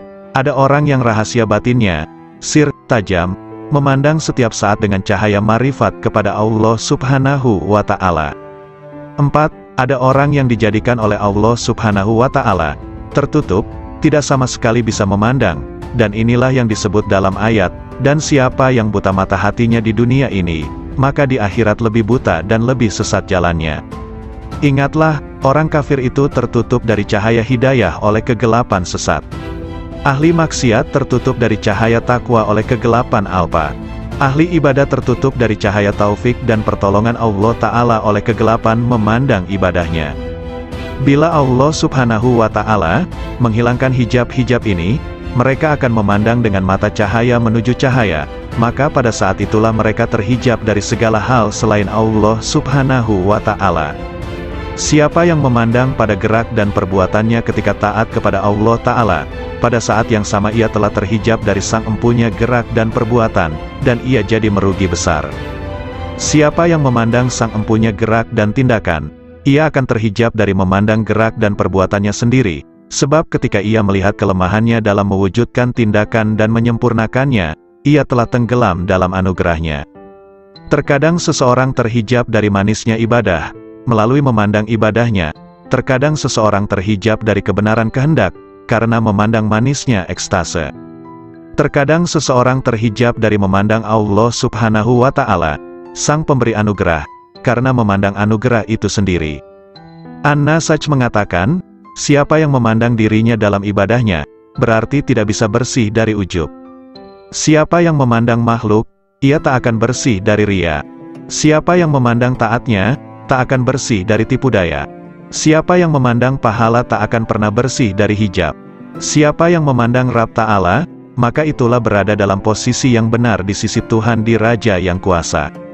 Abu Bakar bin Abdullah mengatakan, siapa yang sibuk dengan nuansa hikmah dan rahasia-rahasianya, maka ia akan terhijab dari hakikatnya, dan aku tak pernah diperlihatkan maksiat yang lebih bahaya ketimbang melupakan Allah Subhanahu wa Ta'ala dan penggantungan hati pada selain Allah Subhanahu wa Ta'ala. Setiap hasrat dan zikir pada selain Allah Ta'ala adalah hijab antara dirimu dengan Allah Subhanahu wa Ta'ala. Dalam hadis disebutkan, betapa banyak kebajikan yang dilakukan seseorang yang tak ada keburukan baginya, justru lebih berbahaya padanya dibanding keburukan itu sendiri, dan betapa banyak keburukan yang dilakukan seseorang yang tak ada kebajikan padanya, justru lebih bermanfaat padanya dibanding kebajikan itu sendiri. Maksudnya, kebajikan itu sebenarnya terpuji, dan keburukan itu tercela. Namun sepanjang seorang hamba dalam berbuat kebajikan masih melihat kebajikannya, maka ia berada di medan pamer dan kebanggaan. Dan sepanjang hamba dalam keburukan, namun ia masih melihat keburukan itu, berarti ia berada di medan remuk redam dirinya dan merasa sangat butuh padanya. Padahal kondisi hamba dalam situasi sangat butuh pada Allah itu lebih baik. Abu Bakar As-Siddiq mengatakan, "Ya Allah, aku mohon berlindungan padamu dari syirik tersembunyi."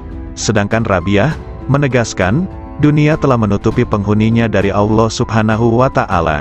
Seandainya mereka meninggalkannya pastilah tampak di alam malakutnya, lalu ia kembali dengan sari guna yang berfaedah.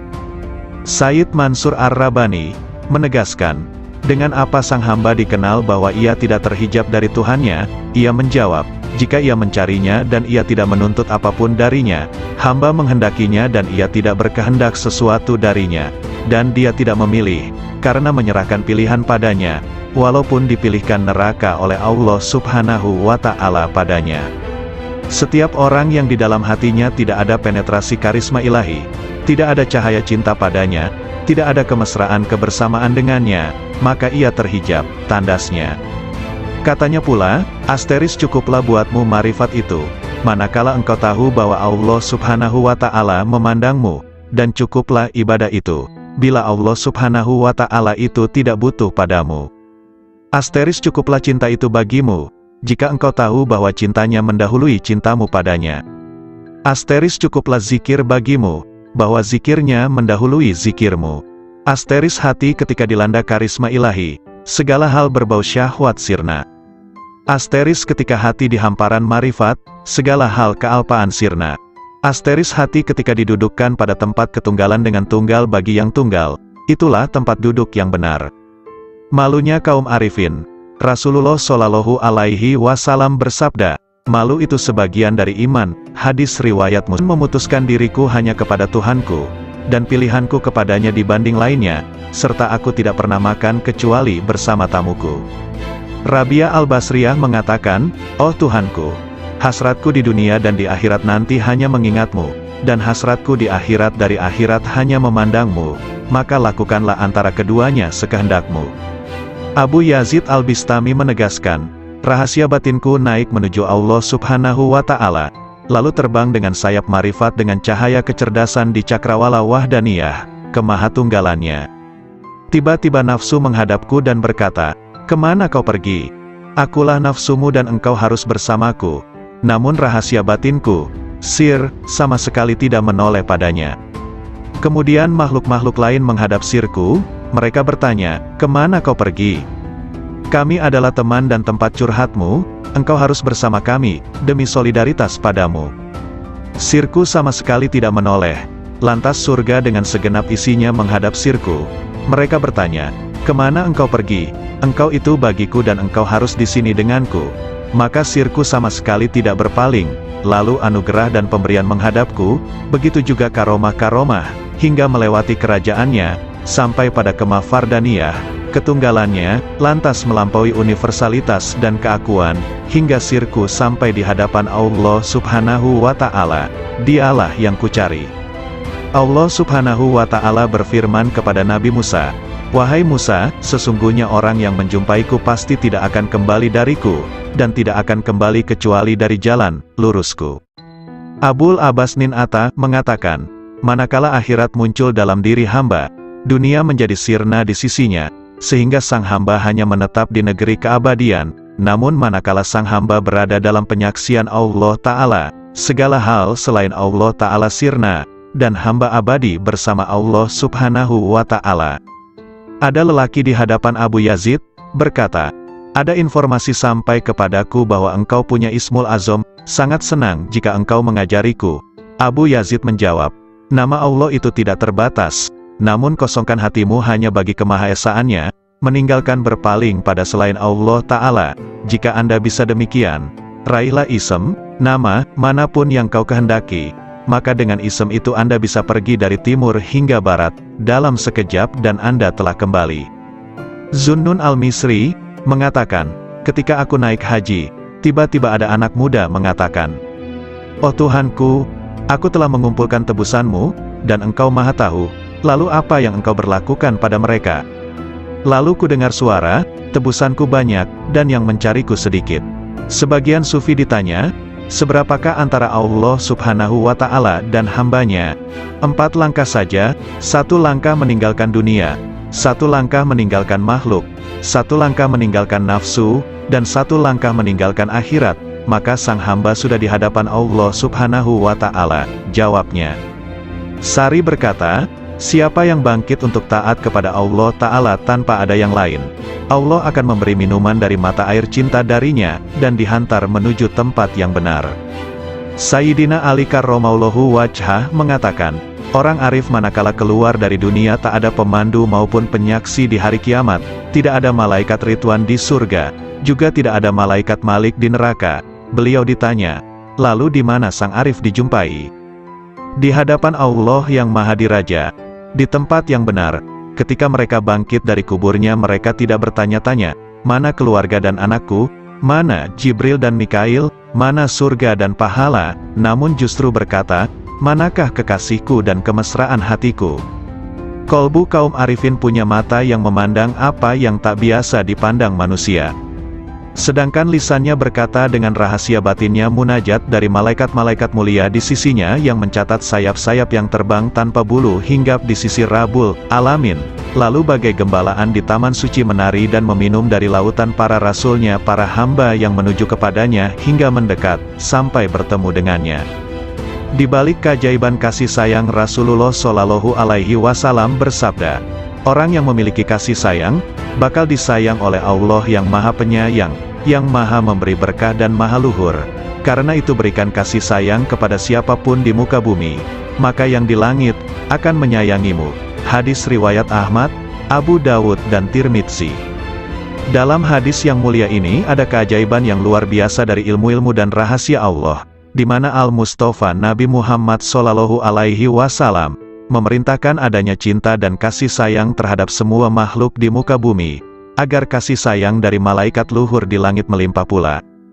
Karena langit adalah jalan bagi turunnya kasih sayang ilahi, dan tempat sumber limpahan-limpahan alam cinta dan kasih sayang, sekaligus tempat hunian para malaikat yang dijadikan sebagai perantara rahasia-rahasia antara dirinya dan para makhluknya.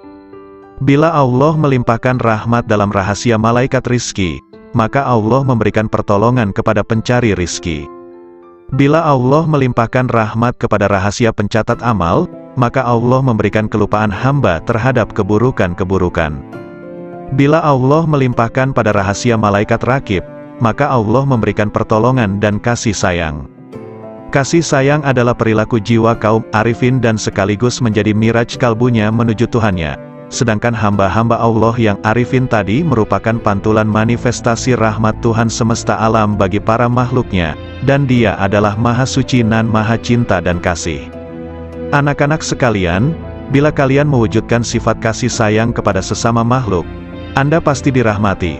Jika Anda bermajlis dengan kaum arifin, pasti Anda sukses jiwamu.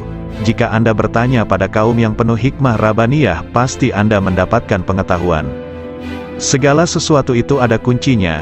Kunci ilmu itu bertanya, jika tidak tahu, jika Anda bisa hendaklah bermajlis dengan kaum arifin, yang bisa Anda gali pengetahuan mereka dan hakikat rumusnya, kelembutan isyaratnya, maka sungguh Anda meraih keuntungan, karena yang paling mulia di antara para ulama adalah ulama Robbaniyun, yang sangat agung dibanding siapapun di muka bumi selain Allah, karena mereka ini adalah kekasih-kekasih Allah dan pengemban amanah rahasianya. Maka jagalah kehormatan mereka, gerakkan intuisi mereka dengan bertanya yang baik, karena gejolak ombak dari intuisi kaum arifin itu tidak akan pernah sirna keajaibannya. Maka cukuplah disebut tolol bagi seseorang yang tidak mau belajar pada mereka, meraih limpahan dari kemampuan mereka, padahal Allah Subhanahu wa Ta'ala telah berfirman, "Bertanyalah kepada ahli zikir manakala kalian tidak tahu." Nabi Shallallahu Alaihi Wasallam juga bersabda, "Bermajlislah dengan orang-orang yang berjiwa besar dan bertanyalah kepada para ulama dan bergaullah dengan para ahli hikmah ilahiyah." Adab pencari ilmu, Zunnun al-Misri berkata, "Ada seorang tokoh di Maroko diceritakan sifat-sifatnya padaku, hingga akhirnya aku menempuh perjalanan ke sana. Selama 40 hari aku diam di sana, namun aku tidak mendapatkan pengetahuan apa-apa. Saya tahu tokoh itu sangat sibuk dengan Tuhannya, padahal aku pun juga tidak pernah sedikit pun mengurangi rasa hormatku. Suatu hari ia melihatku." "Dari mana seorang pengembara ini?" tanyanya. "Aku ceritakan perjalananku dan sebagian kondisi jiwaku." "Apa yang membuat Anda kemari?" "Saya ingin menggali ilmu Anda," kataku. "Takwalah kepada Allah dan pasrahlah kepadanya, karena Dia adalah yang maha memelihara dan maha terpuji," katanya kemudian diam begitu lama. "Mohon ditambah lagi bagiku, semoga Allah merahmatimu. Saya ini orang yang sangat asing, dan datang dari negeri yang jauh. Aku ingin bertanya banyak hal yang bergolak di batinku." "Anda ini pelajar, seorang ulama atau peneliti?" tanyanya padaku. "Saya ini pelajar yang sangat butuh pengetahuan." "Nah, Anda sebaiknya tetap di posisi Anda sebagai pelajar. Jagalah adab dan jangan melampaui batas. Sebab jika Anda melampaui batas adab tadi malah rusak manfaatnya." Para cendekiawan itu dari kalangan para ulama, sedangkan para arifun itu dari kaum sufi yang menempuh jalan kebenaran dan menempuh segala jerih payah kesusahan. Mereka pergi dengan kebajikan dunia akhirat. Semoga Allah memberikan rahmat padamu. "Kapankah seorang hamba sampai pada tahap yang Anda ungkapkan sifatnya itu?" tanyaku lagi. "Jika ia telah keluarkan hatinya dari sebab akibat duniawi." "Kapan seorang hamba bisa demikian?" "Jika ia telah keluar dari merasa bisa berdaya dan berupaya." "Apakah pangkal akhir seorang arif itu?" "Jika semuanya seperti tiada ketika semuanya ada." "Kapan sampai pada martabat sidikin?" "Jika sudah mengenal dirinya." "Kapan mengenal dirinya?" "Jika telah tenggelam di lautan anugerah, dan keluar dari tempat keegoannya dan berpijak pada langkah keluhuran." "Kapan sampai pada sifat-sifat itu?" "Bila ia duduk di kapal ketunggalan." "Apa kapal ketunggalan itu?" "Menegakkan ubudiyah yang benar." "Lalu kebenaran ubudiyah itu yang bagaimana?" "Beramal hanya bagi Allah Ta'ala, dan ridho terhadap ketentuan Allah." "Kalau begitu berilah aku wasiat kepadamu, agar terus bersama Allah." Lagi, cukup Abdul Wahid bin Zaid mengisahkan, "Suatu hari aku bertemu dengan seseorang ketika di perjalananku, ia memakai baju dari bulu. Aku ucapkan salam padanya. 'Semoga Allah merahmatimu, aku ingin bertanya suatu hal.' 'Silakan.' Hari-hari telah lewat dan nafas itu dihitung dan dibatasi, sedangkan Allah terus-menerus mendengar dan melihat. 'Apakah pangkal takwa itu?' 'Sabar bersama Allah Ta'ala,' jawabnya. 'Sabar itu pangkalnya apa?' 'Tawakal pada Allah.' Pangkal tawakal, memutuskan diri hanya bagi Allah. Pangkal memutuskan diri hanya bagi Allah, menyendiri bersama Allah. Pangkal menyendiri, membuang dari hati, segala hal selain Allah. Kalau hidup paling nikmat, berbahagia dengan zikrullah. Kalau hidup paling bagus, ya, hidup bersama Allah. Apa yang disebut paling dekat, bertemu Allah. Apa yang paling membuat hati lapar, pisah dengan Allah. Apa sesungguhnya cita-cita sang arif, bertemu Allah. Kalau tanda-tanda pecinta Allah itu, mencintai zikrullah. Apakah mesra berbahagia dengan Allah itu, meneguhkan rahasia jiwa bersama Allah? Apakah pangkal kepasrahan diri itu, menyerahkan diri total terhadap perintah Allah? Lalu pangkal menyerahkan diri total, mengingat pertanggungjawaban di hadapan Allah. Apakah kegembiraan paling agung, husnuzon kepada Allah? Kalau manusia paling agung, manusia yang merasa puas jiwanya pada Allah. Lalu siapa manusia paling kuat? Orang yang meraih kekuatan bersama Allah. Kalau orang yang bangkrut itu siapa? Orang yang rela pada selain Allah. Apakah kehilangan harga diri itu, bila menanjak jiwanya tanpa bersama Allah? Kapan seorang hamba terjauhkan dari Allah, bila ia tertutup dari Allah? Kapan seseorang itu tertutup dari Allah, bila di hatinya masih ada hasrat selain Allah? Siapakah orang yang alpa itu? Siapapun yang menghabiskan umurnya tanpa disertai ketaatan pada Allah. Apakah zuhud di dunia itu, meninggalkan segala hal yang menyibukkan hatinya dari Allah? Siapakah orang yang menghadap Allah? Ya, siapapun yang menghadap pada Allah. Lalu siapa yang lari dari Allah? Siapapun yang lari dari Allah. Apakah kolbun salim itu? Kolbu yang di dalamnya tidak ada lagi selain Allah. Tolong beritahu aku, dari mana Anda makan, dari kekayaan Allah? Apa sih yang Anda sukai? Apapun yang ditentukan Allah padaku. Kalau begitu beri aku wasiat, lakukan taat kepada Allah dan ridolah kepada ketentuannya, bersenanglah dengan zikrullah, maka kalian akan jadi pilihan Allah. Orang yang mengenal Allah tidak akan maksiat. Suatu hari dalam perjalananku, kata Zunnun al-Misri, aku bertemu dengan orang tua, yang di wajahnya ada tanda sebagai kaum arifin. Semoga Allah merahmati Anda. Manakah jalan menuju Allah? Tanyaku padanya. Kalau Anda mengenalnya pasti Anda tahu jalan menuju padanya. Apakah seseorang bisa beribadah kepadanya tanpa mengenalnya? Apakah orang yang mengenalnya itu maksiat padanya? Jawabnya, bukankah Adam itu maksiat padanya dengan keparipurnaan marifatnya? Maka dia lupa, dan kami tidak menemukan baginya tekad. Sudahlah, kita jangan berdebat. Bukankah perbedaan ulama itu rahmat? Memang, kecuali dalam soal konsentrasi tauhid. Konsentrasi tauhid yang bagaimana? Menghilangkan pandangan selain Allah karena kemahatunggalannya. Apakah orang arif itu gembira? Apakah orang arif itu gelisah? Katanya balik bertanya. Bukankah orang yang mengenal Allah itu selalu gundah hatinya? Tidak, bahkan orang yang mengenal Allah kegundahan hatinya sirna. Apakah dunia bisa merubah hati orang arifin? Apakah akhirat bisa mengubah hatinya? Katanya lebih tajam. Bukankah orang arif itu sangat menghindari makhluk? Nauzubillah, sang arif tidak pernah gentar dengan makhluk. Hanya saja dia hatinya hijrah dan menyendiri bersama Allah. Apakah ada yang mengenal orang arif? Nah, apakah ada yang tidak mengenalnya? Jawabnya, apakah sang arif bisa putus asa terhadap perkara selain Allah? Apakah ada orang arif yang masih memandang selain Allah, hingga ia harus putus asa? Apakah sang arif itu juga rindu pada Tuhannya? Apakah sang arif pernah kehilangan Allah, sampai ia harus rindu padanya? Apakah Ismul Azam itu, hendaknya Anda katakan, Allah. Banyak sekali ucapan Anda tetapi tidak bisa membuat diriku bergetar oleh karisma ilahi, kataku. Karena Anda berkata dari dorongan dirimu, bukan dari dorongan ilahi. Nasihati diriku, sudah cukup banyak nasihat bagimu, yang penting Anda tahu bahwa Dia melihatmu. Lalu aku meninggalkan orang itu. Namun begitu bangkit aku bertanya lagi. Apa yang ingin kau perintahkan padaku? Cukuplah dirimu melihat dirimu dalam seluruh tingkah laku jiwamu. Asteris Yahya bin Mu'az, rahimahullah ta'ala, ditanya. Apakah tanda hati yang benar itu? Hati yang istirahat dari kesusahan dunia.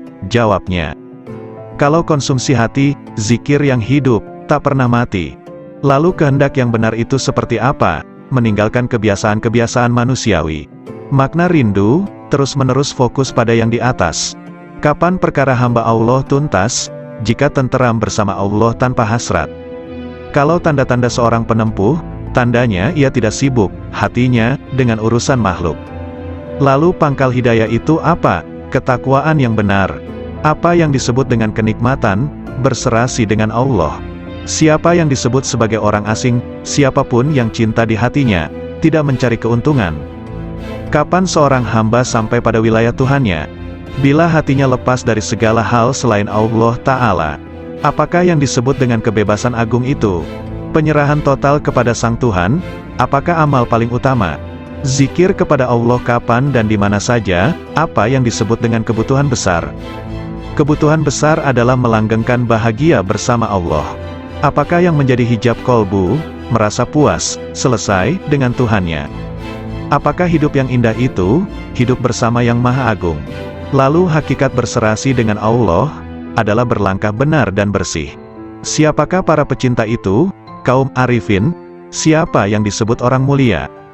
Siapapun yang meraih kemuliaan bersama yang Maha Mulia. Siapa yang disebut manusia utama? Siapapun yang bermesra bahagia dengan yang Maha Lembut. Siapa yang disebut orang alpa? Siapapun yang menyia-nyiakan usianya. Apakah yang disebut dunia? Segala hal yang membuat Anda lupa pada Allah. Memang benar, sumber kemarifatan adalah kolbu, karena firman Allah Ta'ala. Sesungguhnya syiar itu dari ketakwaan kolbu, sedangkan sumber musyahadah adalah kedalaman kolbu, karena firman-Nya. Kedalaman kolbu tak pernah dusta terhadap apa yang dilihatnya. Sumber cahaya adalah dada, karena firman-Nya, bukankah orang yang dilapangkan dadanya oleh Allah terhadap Islam, maka dialah yang mendapatkan cahaya dari Tuhannya. Dan segala cinta yang semakin bertambah, senantiasa menambah rasa cinta kita kepada Rasulullah Shallallahu Alaihi Wasallam, dan para wali-walinya. Derajat Arifin, riwayat dari Irman bin Hashin, bahwa sesungguhnya Rasulullah Shallallahu Alaihi Wasallam bersabda, dari umatku bakal masuk surga 70.000 orang tanpa hisab. Mereka bertanya, siapakah mereka itu wahai Rasulullah? Rasulullah Shallallahu Alaihi Wasallam bersabda, mereka itu adalah orang yang tidak pernah melakukan ruqyah, tidak pernah meramal, tidak pernah berbekam, dan mereka senantiasa tawakal kepada Allah. Hadis riwayat Muslim. Rasulullah Shallallahu Alaihi Wasallam memposisikan ramalan di urutan kedua, setelah berupaya untuk tidak berobat yang merupakan derajat murni sejati, yang tergolong ahli fana, dan mereka senantiasa dalam kehendak Allah Subhanahu wa Ta'ala. Semoga Allah melimpahkan rahmat kepada mereka. Namun betapa sedikit jumlah mereka dalam setiap periode, karena derajat mereka adalah mewujudkan hakikat tawakal kepada Allah Subhanahu wa Ta'ala. Kepasrahan total yang meliputi seluruh instrumen sebab akibat dan kehendak. Merekalah kaum arifin billah yang sesungguhnya. Semoga Allah meridhoi mereka.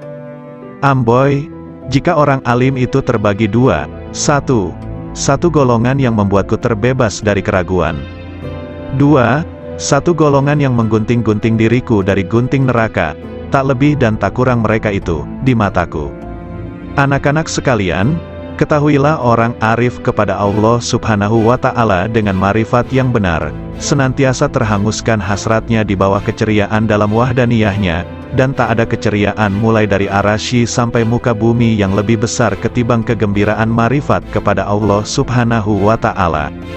Surga seisinya itu dibanding sisi kegembiraan mereka kepada Allah Subhanahu wa Ta'ala, nilainya sangat kecil, lebih kecil dibanding atom. Ketika mereka tahu bahwa marifat adalah kegembiraan paling agung dari segala kegembiraan manapun. Siapa yang bertemu Allah Subhanahu wa Ta'ala, maka mana yang tak bisa ditemukan, kesibukan apalagi yang akan dilakukan setelah bertemu dengannya.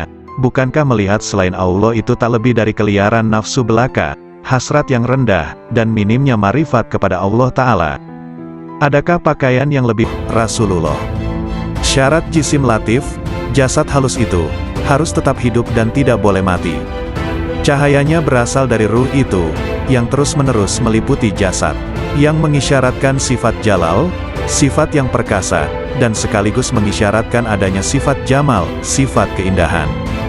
Jauhar awal mayit, mutiara awal kematian, itu memberi isyarat hilangnya diri ini. Setelah semua menemui kematian di dunia, maka akan berganti hidup di akhirat. Kurang lebih 3 hari perubahan hidup itu pasti terjadi.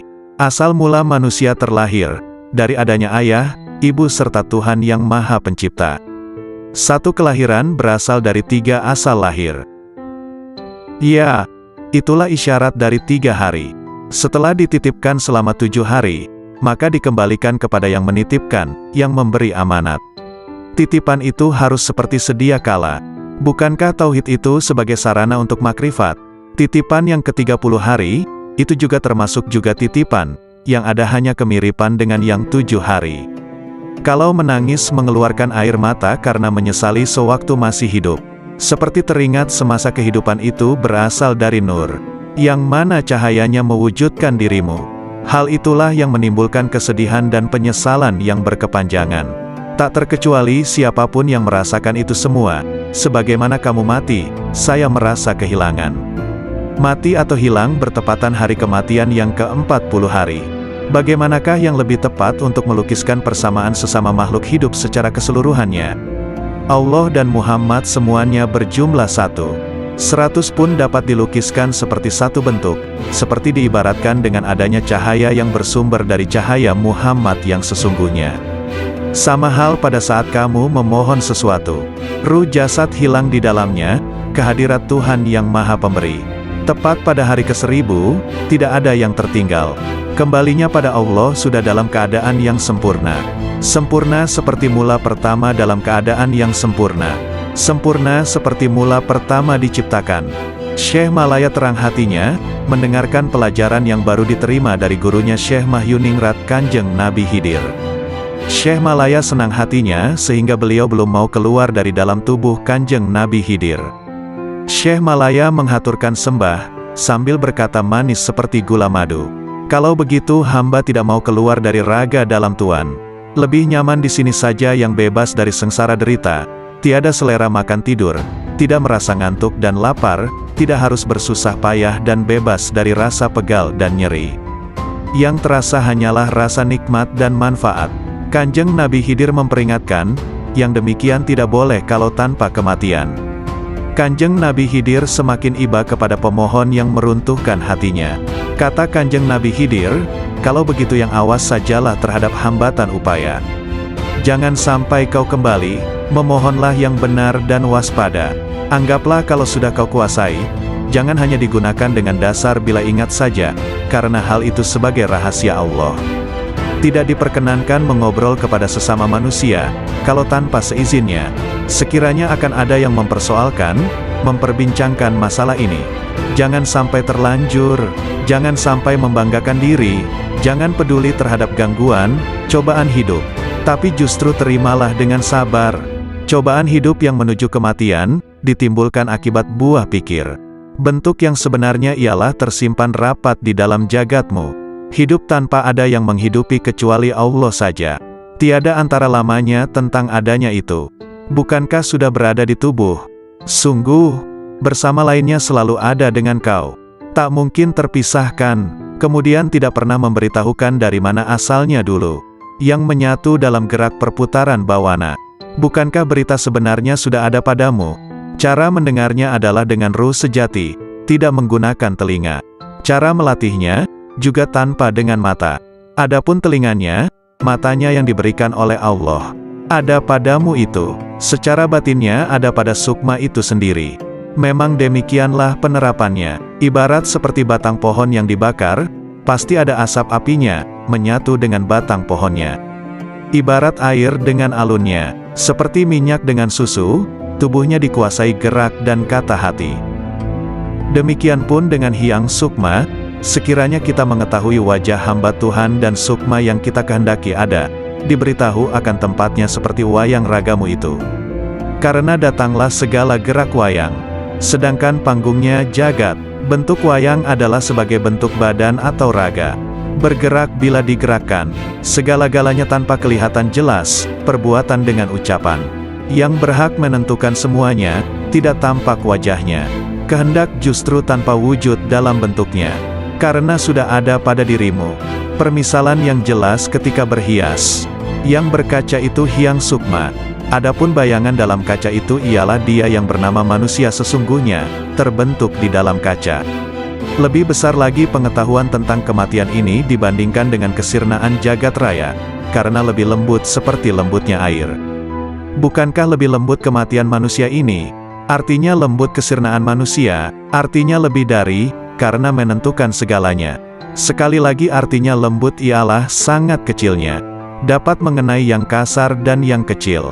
Mencakup semua yang merangkak, melata tiada bedanya, benar-benar serba lebih. Lebih pula dalam menerima perintah dan tidak boleh mengandalkan pada ajaran dan pengetahuan. Karena itu bersungguh-sungguhlah menguasainya.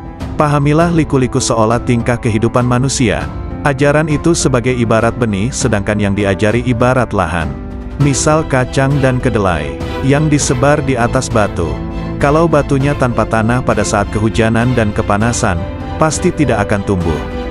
Tapi bila kau bijaksana, melihatmu musnahkanlah pada matamu. Jadikanlah penglihatanmu sukma dan rasa. Demikian pula wujudmu, suaramu. Serahkan kembali kepada yang empunya suara. Justru kau hanya mengakui saja sebagai pemiliknya. Sebenarnya hanya mengatasnamai saja. Maka dari itu kau jangan memiliki kebiasaan yang menyimpang, kecuali hanya kepada Hyang Agung. Dengan demikian kau hangraga sukma, yaitu kata hatimu sudah bulat menyatu dengan Kawula Gusti. Bicarakanlah menurut pendapatmu. Bila pendapatmu benar-benar meyakinkan, bila masih merasakan sakit dan was-was, berarti kejangkitan bimbang yang sebenarnya. Bila sudah menyatu dalam satu wujud, apa kata hatimu dan apa yang kau rasakan? Apa yang kau pikir terwujud ada, yang kau cita-citakan tercapai. Berarti sudah benar untukmu, sebagai upah atas kesanggupanmu sebagai khalifah di dunia. Bila sudah memahami dan menguasai amalan dan ilmu ini, hendaknya semakin cermat dan teliti atas berbagai masalah. Masalah itu satu tempat dengan pengaruhnya. Sebagai ibaratnya sekejap pun tak boleh lupa. Lahiriah kau landasilah dengan pengetahuan 4 hal. Semuanya tanggapilah secara sama. Sedangkan kelimanya adalah dapat tersimpan dengan baik, berguna di mana saja. Artinya mati di dalam hidup, atau sama dengan hidup di dalam mati. Ialah hidup abadi, yang mati itu nafsunya, lahiriah badan yang menjalani mati. Tertimpa pada jasad yang sebenarnya. Kenyataannya satu wujud, raga sukma, sukma muksa. Jelasnya mengalami kematian. Syekh Malaya, terimalah hal ini sebagai ajaranku dengan senang hatimu. Anugerah berupa wahyu akan datang kepadamu. Seperti bulan yang diterangi cahaya temaram. Bukankah turunnya wahyu meninggalkan kotoran? Bersih bening, hilang kotorannya. Kemudian Kanjeng Nabi Khidir berkata dengan lembut dan tersenyum. Tak ada yang dituju, semua sudah tercakup haknya. Tidak ada yang diharapkan dengan keprawiraan, kesaktian semuanya sudah berlalu. Toh semuanya itu alat peperangan. Habislah sudah wejangan Kanjeng Nabi Khidir. Syekh Malaya merasa sungkan sekali di dalam hati. Mawas diri ke dalam dirinya sendiri. Kehendak hati rasanya sudah mendapat petunjuk yang cukup. Rasa batinnya menjelajah jagat raya tanpa sayap. Ke seluruh jagat raya, jasadnya sudah terkendali. Menguasai hakikat semua ilmu. Misalnya bunga yang masih kuncup, sekarang sudah mekar berkembang dan baunya semerbak mewangi. Karena sudah mendapat San Pancaretna, kemudian Sunan Kalijaga disuruh keluar dari raga Kanjeng Nabi Khidir kembali ke alamnya semula. Lalu Kanjeng Nabi Khidir berkata, "Hai, Malaya, kau sudah diterima Hyang Sukma, berhasil menyebarkan aroma kasturi yang sebenarnya, dan rasa yang memanaskan hatimu pun lenyap, sudah menjelajahi seluruh permukaan bumi." Artinya godaan hati ialah rasa qanaah yang semakin dimantapkan. Ibarat memakai pakaian sutra yang indah. Selalu mawas diri, semua tingkah laku yang halus. Diserapkan ke dalam jiwa, dirawat seperti emas. Dihiasi dengan keselamatan, dan dipajang seperti permata, agar mengetahui akan kemauan berbagai tingkah laku manusia. Perhaluslah budi pekertimu atau akhlak ini. Warna hati kita yang sedang mekar baik, sering dinamakan kasturi jati. Sebagai pertanda bahwa kita tidak mudah goyah terhadap gerak-gerik, sikap hati yang ingin menggapai sesuatu tanpa ilmu, ingin mendalami tentang ruh itu justru keliru. Lagi pula secara penataan, kita itu ibaratnya busana yang dipakai sebagai kerudung. sedangkan yang ikat kepala sebagai sarungmu. Kemudian terlibat ingatan ketika dulu, ibarat mendalami mati ketika berada di dalam rongga ragaku.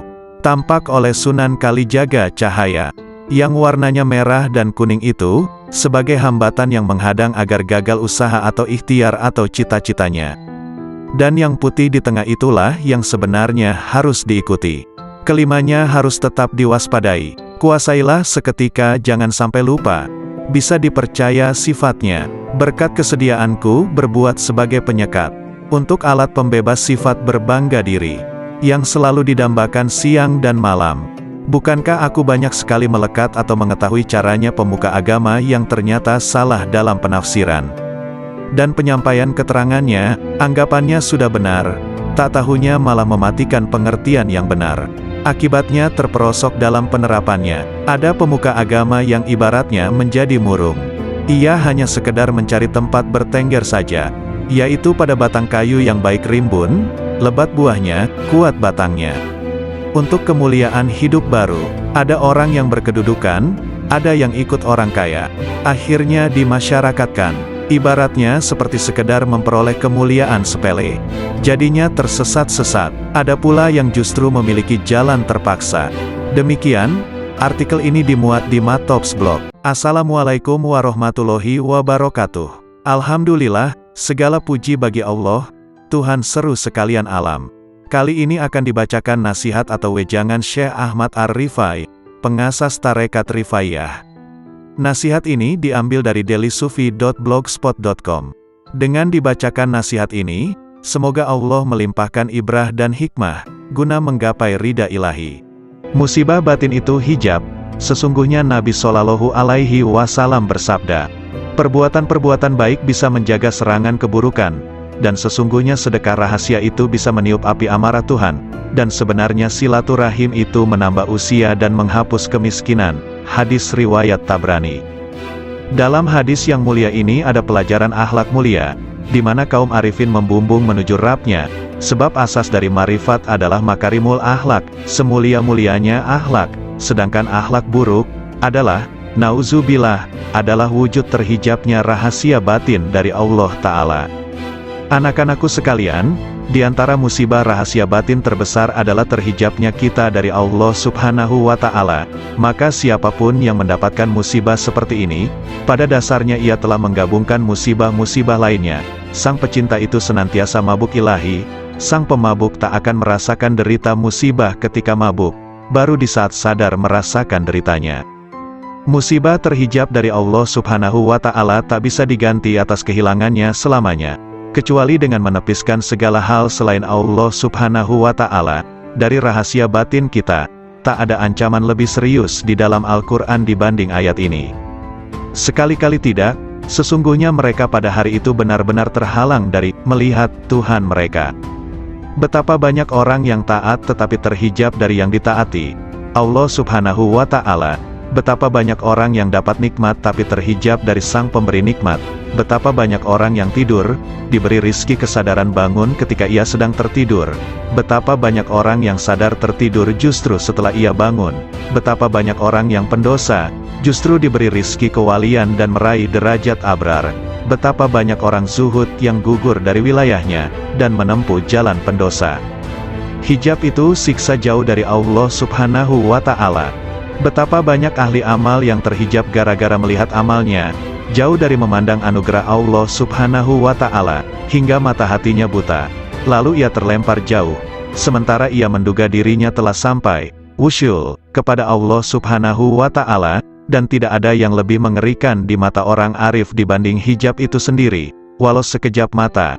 Padahal siksa Allah Subhanahu wa Ta'ala terbesar pada hamba adalah hijab dan terjauhkan darinya.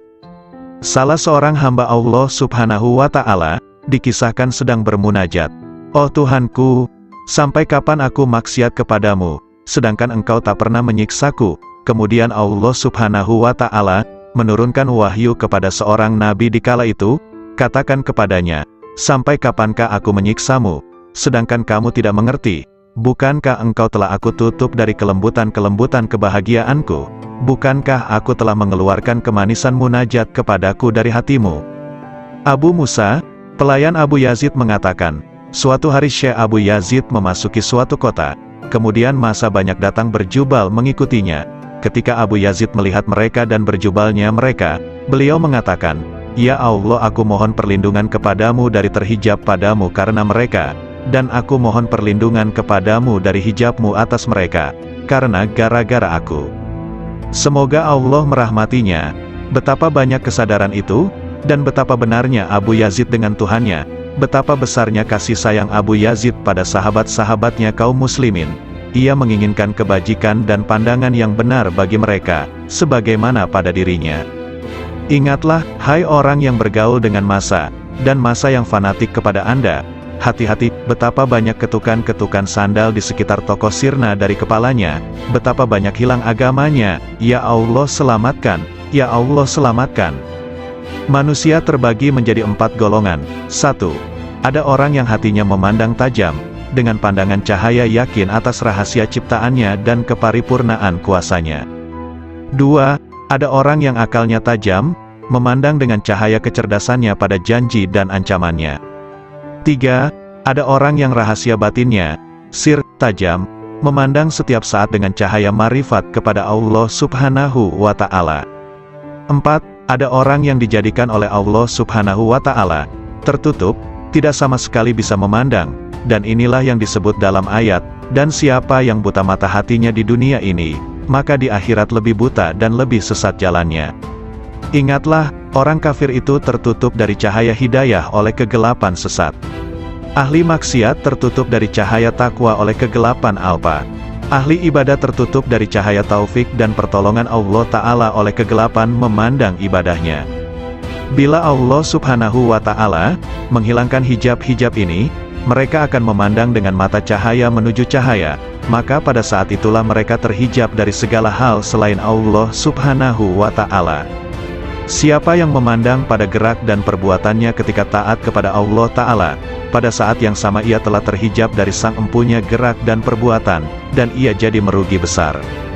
Siapa yang memandang sang empunya gerak dan tindakan, ia akan terhijab dari memandang gerak dan perbuatannya sendiri, sebab ketika ia melihat kelemahannya dalam mewujudkan tindakan dan menyempurnakannya, ia telah tenggelam dalam anugerahnya. Terkadang seseorang terhijab dari manisnya ibadah, melalui memandang ibadahnya. Terkadang seseorang terhijab dari kebenaran kehendak, karena memandang manisnya ekstase. Terkadang seseorang terhijab dari memandang Allah Subhanahu wa Ta'ala, sang pemberi anugerah, karena memandang anugerah itu sendiri. An-Nasaj mengatakan, siapa yang memandang dirinya dalam ibadahnya, berarti tidak bisa bersih dari ujub. Siapa yang memandang makhluk, ia tak akan bersih dari riya. Siapa yang memandang taatnya, tak akan bersih dari tipu daya. Siapa yang memandang pahala tak akan pernah bersih dari hijab. Siapa yang memandang Rabb Ta'ala, maka itulah berada dalam posisi yang benar di sisi Tuhan di Raja yang kuasa. Abu Bakar bin Abdullah mengatakan, siapa yang sibuk dengan nuansa hikmah dan rahasia-rahasianya, maka ia akan terhijab dari hakikatnya, dan aku tak pernah diperlihatkan maksiat yang lebih bahaya ketimbang melupakan Allah Subhanahu wa Ta'ala dan penggantungan hati pada selain Allah Subhanahu wa Ta'ala. Setiap hasrat dan zikir pada selain Allah Ta'ala adalah hijab antara dirimu dengan Allah Subhanahu wa Ta'ala. Dalam hadis disebutkan, betapa banyak kebajikan yang dilakukan seseorang yang tak ada keburukan baginya, justru lebih berbahaya padanya dibanding keburukan itu sendiri. Dan betapa banyak keburukan yang dilakukan seseorang yang tak ada kebajikan padanya, justru lebih bermanfaat padanya dibanding kebajikan itu sendiri. Maksudnya, kebajikan itu sebenarnya terpuji, dan keburukan itu tercela.